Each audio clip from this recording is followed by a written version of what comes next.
Oh yeah. It's perfect.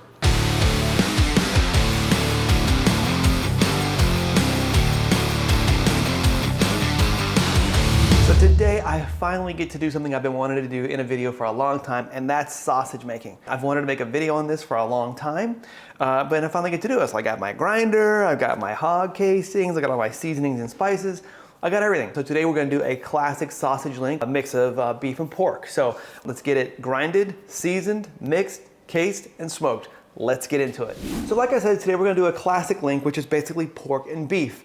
Now the right ratio that you want to do is about 70-30 of meat to fat, or like 80-20. And if you want a really great resource on all things sausage, head over to Chud's page, Chuds BBQ, because he's got the science down and it's phenomenal. This meat here, I've got 2 pounds of pork, 2 pounds of lean beef, and then I actually had some brisket trimmings around, some brisket fat. So I'm gonna use that as my ratio balancer. If you don't have that, that's fine. Get some like point brisket, chop it up, and get some like nice pork shoulder, because it's fatty, it's gonna help you with your ratios, it's gonna be good. If you have the ability to have some fat back, or if you want some very fatty pork, you can use like some pork belly, but here I actually happen to have it, so, but don't worry about that if you don't have just like extra fat laying around. Again, get some nice point brisket, get some good pork shoulder, and you'll have a good fat ratio. So don't stress out about it. I just happen to have it, and for the video, I wanted to have the exact proportions. So that's what I did. Now, I did put this in the freezer for about 45 minutes. I could have probably left it in a little bit longer, but basically you want to get your meat as cold as possible without being like ice cubes, so that it goes through the grinder well and the grinder doesn't start to like render all the fat from the heat of like the churning and burning. So let's get this in the grinder. I'm going to use my coarse grinder today, which is going to be good, and I'm only going to run it through once. We're going to grind it and then we'll mix it. So let's get this into the whisper quiet grinder.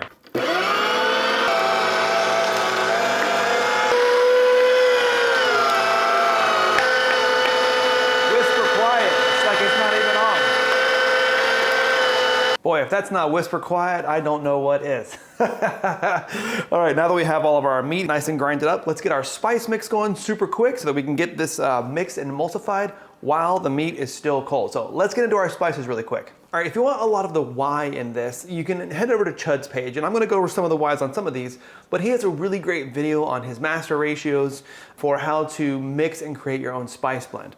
So let's mix these up. I'll tell you what I'm doing, some of the whys, otherwise this is just a recipe for getting started, doing it nice and easy. So to start, we're gonna go in with 45 grams of kosher salt, 12 grams of granulated garlic, 12 grams of mustard powder, 6 grams of paprika, 6 grams of black pepper, 3 grams of cayenne for a little bit of heat, 6 grams of pink curing salt. Now this is important because we want to smoke ours low and slow, which we'll get to in a little bit. When we cold smoke this, relatively cold, if you take a food safety class, that's going to exist in what they call the danger zone. And that's it's the favorite phrase of all the people. Like, I think I heard danger zone about 50,000 times, much like a zone of danger from Archer. But what this is going to do is it has all the nitrites in here, and forgive me on the science, but basically this is going to help kill the bacteria and prevent the development of botulism, which you don't want.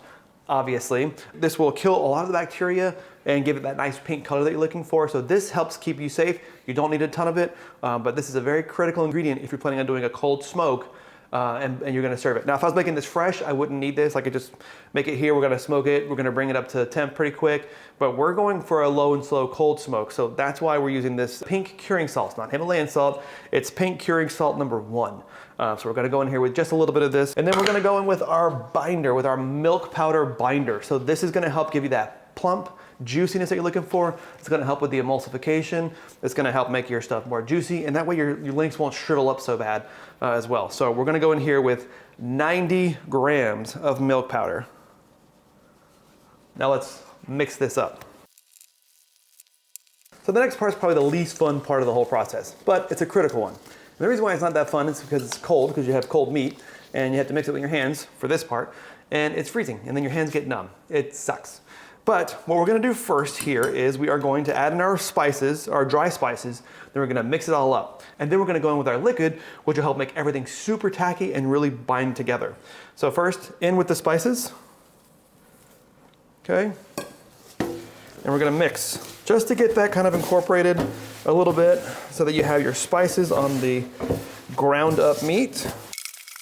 So I've got the meat generally coated. Now it's time to go in with our liquid, the water.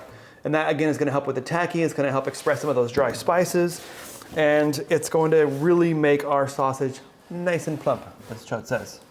So, water in. At this point, I'm gonna mix and mix and mix until I don't wanna mix anymore, and then you mix even a little bit more. Because what we're looking for here is to get the nice tacky sausage that is gonna help really emulsify all of these ingredients. The better the emulsification, the better your sausage is going to be.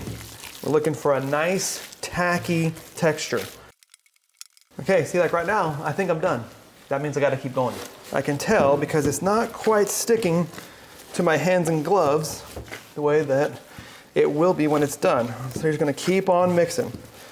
Keep on kneading this meat dough. It's gonna be nice. Yeah, see, my hands are freezing. So that's how you know it's working. All right, we're getting there. Not quite there yet. And the way that I kind of tell is it starts to pull my gloves off because it's like getting so sticky and tacky. That's looking good right there.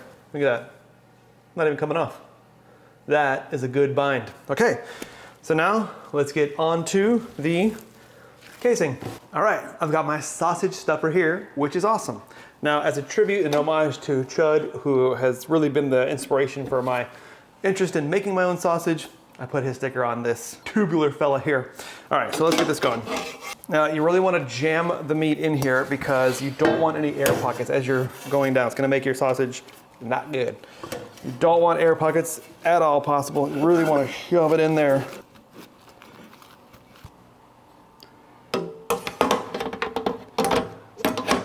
Now the fun part, time to case it up. So first things first, make sure you have meat all the way to the end of your tube because you don't want to be pushing a bunch of air down through your casing as you're trying to case the sausage. Second thing, we're gonna definitely get our casing here and we're gonna open it up so that we can get some water going through it. You wanna get some of that salt out of there. You don't want to be too salty considering we already put salt in there. So kind of open it up with your hands, flush some water through it. That's good. Put a little water on the horn to make it more smooth. All right.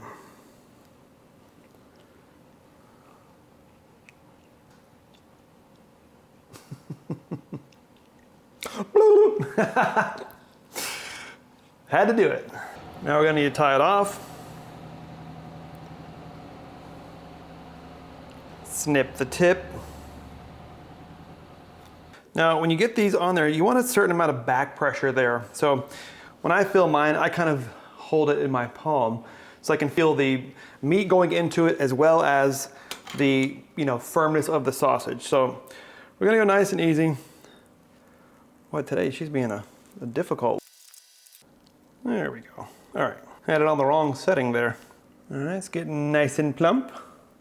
All right, so I like a sausage about like that, and when you get it done, you wanna turn it over.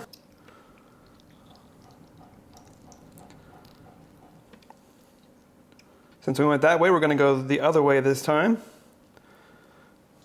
All right, now, if you get in a situation where you are running into some air bubbles, you can take the back of your knife, give it a quick, like, boom, and it creates like a very, very small perforation, which allows the air to escape and not get in your sausage.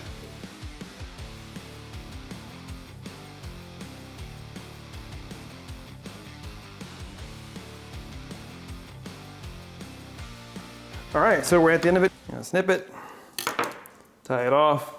I didn't give myself enough to tie off, so that's on me. So this one's just gonna stay twisty. All right, so I put this on a wire rack. We're gonna put this in the fridge uncovered until tomorrow. Basically, that's gonna let the casings dry out. It's gonna get them tacky so that it'll accept more smoke. And then we put it in the smoker. We're gonna put it in there for like a good long smoke. So we got our links nice and plump. Some are better than others. I'm still getting the hang of this particular stuffer, but it's great. We have a lot of really good meat here. I can't wait to try it out. Let's get it in the fridge and we'll see you tomorrow. All right, it's been one overnight rest later, and take a look at these guys. Beautiful. All right, so now I'm gonna snip these up into their individual links so that they get better grill placement for maximum smoke capture. These things are firm and tacky and super awesome. All right, so let's go ahead and snip these up, get them placed out, and onto the smoker for the cold smoke. All right, onto the pit we go.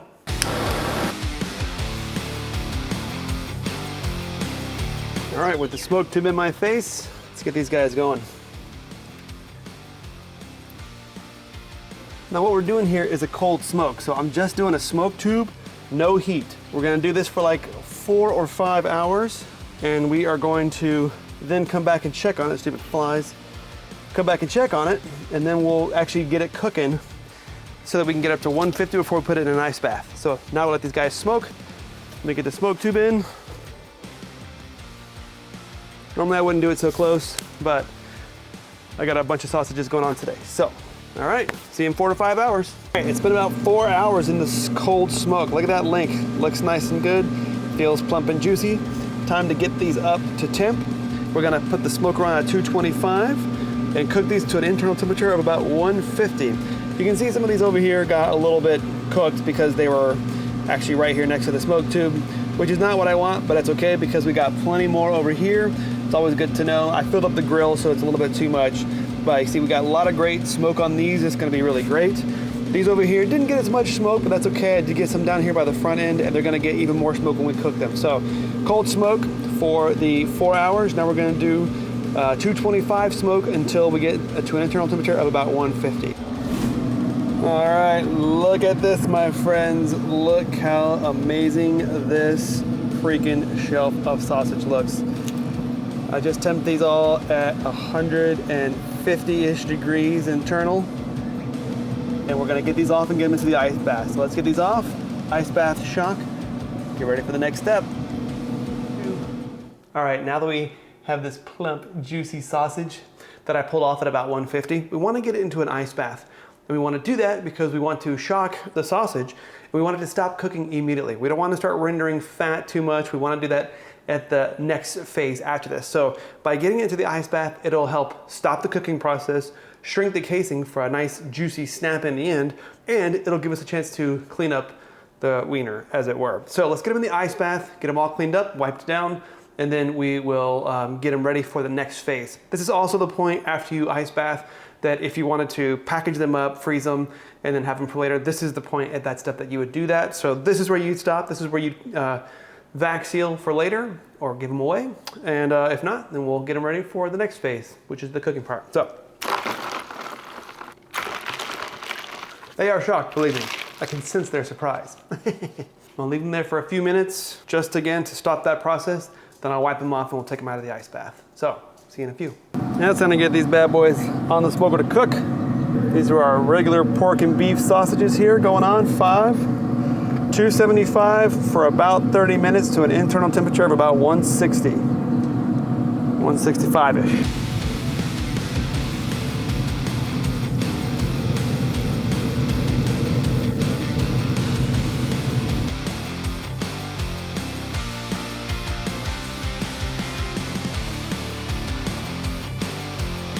All right, look at this juicy, plump sausage. I love sausage. It is truly part of the barbecue trinity. I love it. Let's cut into it and see how we did for that initial cross section. Oh yeah. All right, so we got a nice snappy case. You can feel it. All right, just so you can see the consistency in there. This is beautiful. This is why you want that good emulsion. You really want to make sure that you have a nice, good, tight bind in there. So let's cut off a coin and see how it tastes. All right. Perfect little coin, little medallion of joyful meat. Man, that is good. It's just perfect. Every part of that flavor just blends in perfect concert with one another. But we gotta check and see if we got a snappy case. So let's see if I can get it here in the microphone. Let's see how we did. Oh yeah. It's perfect. It's so good. Yep.